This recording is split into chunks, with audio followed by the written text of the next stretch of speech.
অর্থ বছরের মাঝপথে বিভিন্ন পণ্য ও সেবায় হঠাৎ ভ্যাট ও সম্পূরক শুল্ক বাড়ানোর সিদ্ধান্ত সমাজে অসমতা বাড়াবে বলে মনে করেন অর্থনীতিবিদরা।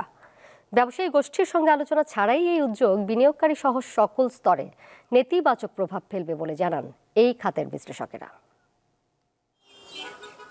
বাজেটে টাকার জন্য মরিয়া হয়ে বিকল্প পথ খুঁজছে সরকার।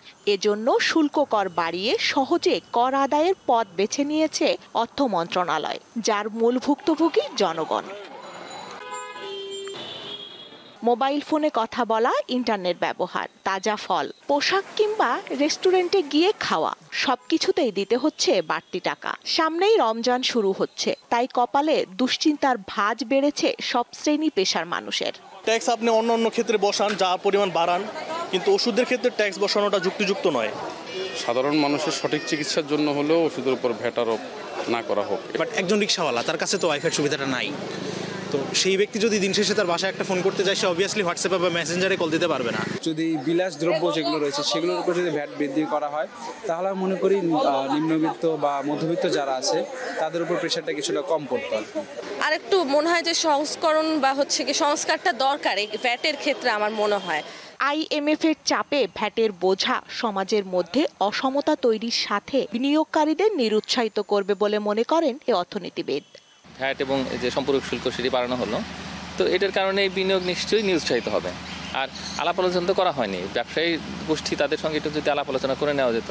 সমাজের মধ্যে কিন্তু অসমতার একটা ক্ষেত্র তৈরি হলো। আমরা এই মুহূর্তে আসলে যে বৈষম্য বিরোধিতার কথা বলছি, সমাজে যাতে সাম্য ন্যায় বিচার এটা হয়, তো সেই জায়গাতে যদি করের নীতিটা এমন হয় যে যেটা আসলে গরিব মানুষের উপরে চাপটা বেশি ফেলবে, তো তাহলে তো সেটা কোনো ভালো নীতি নয়। বিভিন্ন রকমের সংস্কার হচ্ছে, তার যে স্পিরিট, সেটার সঙ্গে আমি মনে করি যে এই যে কর শুল্ক এগুলোকে যে বাড়ানো হলো, সেটা কিন্তু সাংঘর্ষিক। ভ্যাট, আমদানি শুল্ক ও আয়কর সহ পুরো সিস্টেমকে অটোমেটেড করার উপর গুরুত্ব আরোপ করেন তিনি। ভ্যাট এবং একই সঙ্গে যে আমদানি শুল্ক আর এই যে ব্যক্তিগত আয়কর, কোম্পানি আয়কর, এই দুটো জায়গাতেও কিন্তু এই অটোমেশন এখনও সেরকমভাবে হয়নি।